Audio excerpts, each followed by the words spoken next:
Yes, hello? Nilikuwa nasema ziingie zikuwa 14. Lakini unitumia 2,000. Sawa nakupigia.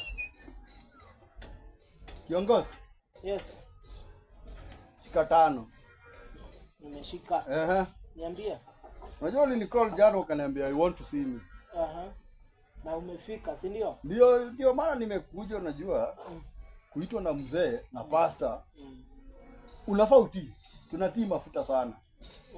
Yeah. Sasa umeanza kujua niko na mafuta hata kama ni ya gari.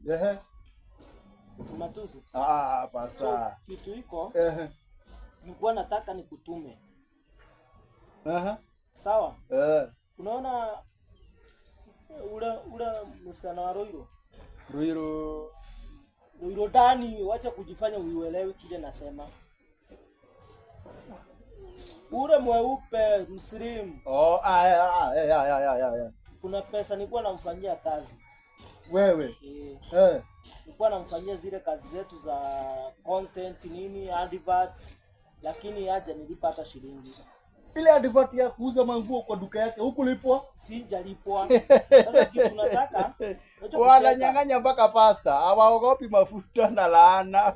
Sasa kitu tunataka uniambie kama uko na roya. Mimi mwenyewe ni lawyer kivyangu. Si tunaweza mtumanishia Mbogi. Mbogi ni nini? Si kama mjeshi yangu ya mtaa. Mimi sitaki hizo maneno za ukora.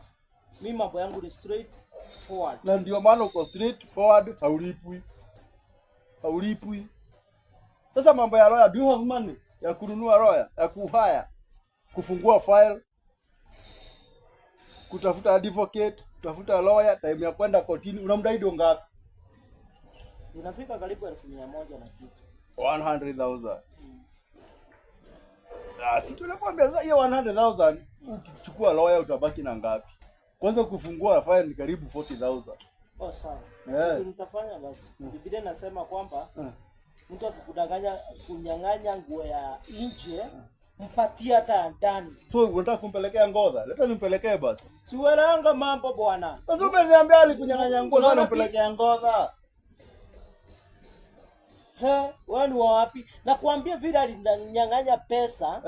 Si ni 1,100. Nataka kumuongezea zingine 50 nikipata. Nipe nimpelekee. Wewe siwezi kutrust. Hiyo maneno umeanza kuongea hapa. Unajua? Ni chafu. Yaani mtu akunyang'anye, anasema ukipigwa kofi hii. Nataka kuonesha.